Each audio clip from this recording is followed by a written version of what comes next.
2047 तक सपा परिवार में नहीं बनेगा कोई भी मुख्यमंत्री, इटावा में बोले डिप्टी सीएम। इटावा पहुंचे डिप्टी सीएम केशव प्रसाद मौर्य ने सपा पर बोला हमला। मीडिया से बात करते हुए उन्होंने कहा, अखिलेश यादव को बीजेपी का फोबिया हो गया है। वह 2027 में मुख्यमंत्री बनने के सपने देख रहे हैं। न सिर्फ 2027 बल्कि 2047 तक मुलायम सिंह यादव के परिवार का कोई भी सदस्य यूपी का मुख्यमंत्री नहीं बन पाएगा। अखिलेश यादव बजट पर टिप्पणी करने की बजाय सरकार की उपलब्धियों का आकलन करें। अपने दृष्टि और मानसिक दोष के लिए किसी अच्छे डॉक्टर को दिखाएं।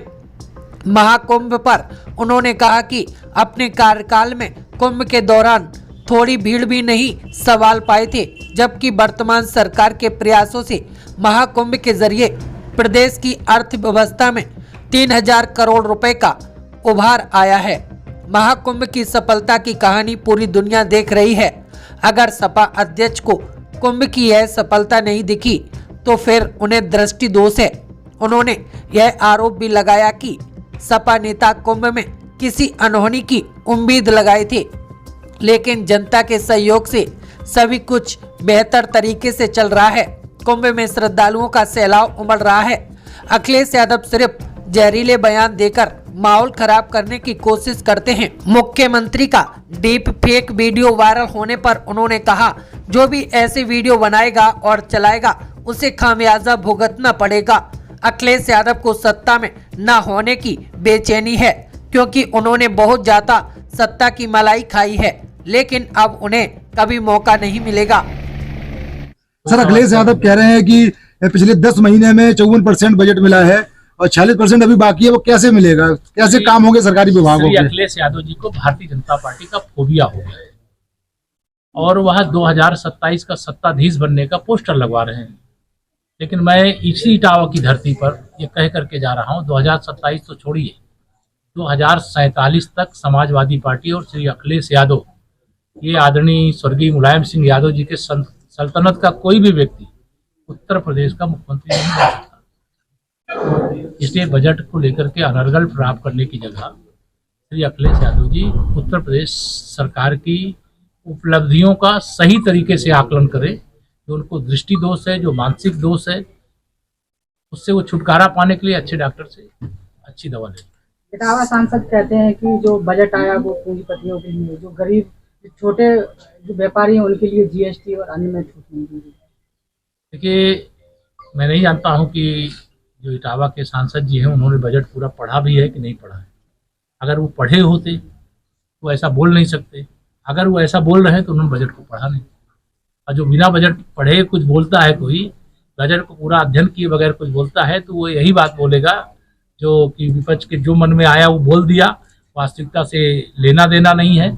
बजट शानदार है, जानदार है। देश के 140 करोड़ लोगों की जरूरतों को ध्यान में रख करके, उनके उज्जवल भविष्य को ध्यान में रख करके, आत्मनिर्भर भारत बनाने को ध्यान में रख करके, तीसरी अर्थव्यवस्था वाला भारत बनाने की बात को ध्यान में रख करके, हम देश में ही नहीं दुनिया में अपनी उपस्थिति दर्ज कराने वाले देश के रूप में आगे बढ़े। इस दृष्टिकोण से यह बजट स्वतंत्र भारत के इतिहास का सबसे शानदार बजट। सर, मुख्यमंत्री जी का मुस्लिम टोपी पहने भी डीफेक वीडियो वायरल हो रहा है। ये क्यों, ऐसा नैरेटिव क्यों चलाया जा रहा है? क्या ये चलाएगा? वो गलत कोई कार्य करेगा तो भुगतेगा, उसके खिलाफ कार्रवाई।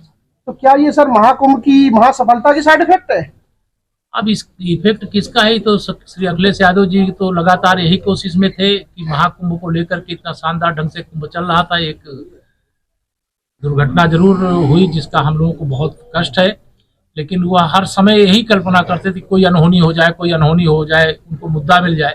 अरे देश और दुनिया से ही नहीं, देश और प्रदेश से ही नहीं, देश और दुनिया से भी महाकुंभ में डुबकी लगाने वालों का एक तरह से श्रद्धालुओं का सैलाब इस बार प्रयागराज महाकुंभ 2025 में उमड़ा। उत्तर प्रदेश के पूर्व मुख्यमंत्री के नाते, उत्तर प्रदेश के सांसद होने के नाते जो आ रहे हैं उनके स्वागत करने और महाकुंभ के सकुशल संपन्न होने की कामना करने की जगह वीआईपी बन करके गए, डुबकी लगा करके चले आए। रोज कोई ना कोई ऐसा जहरीला बयान देते रहे जिससे माहौल खराब हो जाए। लेकिन मैं उत्तर प्रदेश की जनता का, भारतीय जनता पार्टी के सभी कार्यकर्ताओं का और प्रयागराज के सभी वहाँ जो विराजमान साधु संत थे, सब लोगों ने मिलकर के महाकुंभ की सफलता की चतुर्दिक गाथा गाई जा रही है।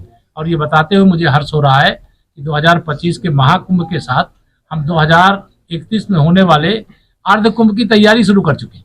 धन्यवाद। सरकार पर आरोप लगा रहे हैं कि 100 करोड़ का इंतजाम करने की बात कही थी महाकुंभ में, वो 50 करोड़ को भी नहीं संभाल पाए। देखिए, श्री अखिलेश यादव जी को मैंने कहा भाजपा का फोबिया हो गया है, सत्ता में नहीं होने की बेचैनी है, सत्ता की मलाई बहुत खा लिए हैं, अब वो मौका उनको मिलने वाला नहीं है।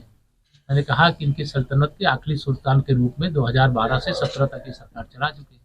अभी इनका आगे आने वाले समय में भविष्य नहीं है, और जो हमने कहा उससे अच्छा करने का प्रयास किया। अब इस कमरे में अगर मान लो 500 लोगों की जगह है और 5000 लोग आ जाएंगे तो थोड़ी सी असुविधा होती है, उसका हमें खेद है। लेकिन उसके बाद लगातार लोगों को तमाम कठिनाई भी हुई, अधिक भीड़ होने के कारण काफ़ी पैदल भी चलना पड़ा। लेकिन अभी मैं आपके यहीं से निकल करके आ रहा हूँ, अभी देख रहा हूँ कि कुंभ की तरफ जाने वालों का तांता लगा हुआ है। अर्थव्यवस्था का आकार बढ़ा है, लगभग 3 लाख करोड़ अर्थव्यवस्था में उभार आया है, उछाल आया है, ऐसा आकलन है अर्थशास्त्रियों का। उसका आंकड़ा सही प्रस्तुत कुंभ मेले के बाद किया जाएगा। लेकिन यह कुंभ सफल रहा है और जो विपक्ष का आरोप रहा है वो विफल रहा है। मुख्यमंत्री जी जिस तरीके से बीजेपी जो बजट की जो बात कर रही है, क्या आखिर पत्रकारों के लिए बजट कब आएगा? जैसे कि टोल टैक्स हुआ, वो होना चाहिए। चलिए उसके लिए विचार करेंगे, पत्रकार हमारे मित्र। अखिलेश यादव ने कहा कि बीजेपी ने पुलिस पर कब्जा कर लिया है, पुलिस को वर्दी छोड़ देना चाहिए। श्री अखिलेश यादव जी जब बोलते होंगे तो इटावा वाले तो हंसते होंगे, क्योंकि जब उनकी सरकार थी तो थाने को पुलिस नहीं चलाती थी, समाजवादी पार्टी के गुंडे, अपराधी, माफिया दंगाई चलाते थे। आज थाने को थानेदार चलाता है, जिले को जिले का एसपी चलाता है, प्रदेश को सरकार चलाती है। लेकिन समाजवादी पार्टी की सरकार के समय तो पूरा सैफई ही पूरे प्रदेश में गुंडागर्दी करवाता था। सर, अखिलेश जी ने ब्यूरोक्रेसी पर भी सवाल उठाया। उन्होंने कहा है कि जो अफसर है वो योगी जी को मूर्ख बना रही हैं। 2012-17 का देख लें तो उनको ध्यान में आ जाए। अभी शिवपाल सिंह ने कुछ दिन पूर्व बयान दिया था कि अधिकारी जो काम नहीं कर रहे, जो सुन नहीं रहे, जनता से लूट कर रहे, तो उनकी लिस्ट बनाई जाएगी और उन पर सरकार आने पर कार्रवाई। और 2047 के बाद अगर उनका नंबर आएगा तो लिस्ट बनाएंगे। बाकी अभी तो हमें जनता के आशीर्वाद से हम जो लगातार डबल इंजन सरकार के माध्यम से जनता की सेवा कर रहे हैं, 2014 जीते, 17 जीते, 19 जीते, 22 जीते, 24 भी देश हमने जीता ही। 240 भाजपा की और गठबंधन की हमारी सरकार है, एनडीए की सरकार है माननीय मोदी जी के नेतृत्व में। और अभी उपचुनाव में समाजवादी पार्टी को चारों खाने चित कर दिए। अभी होश नहीं आया है, तो अभी 27 में होश आ जाएगा। धन्यवाद।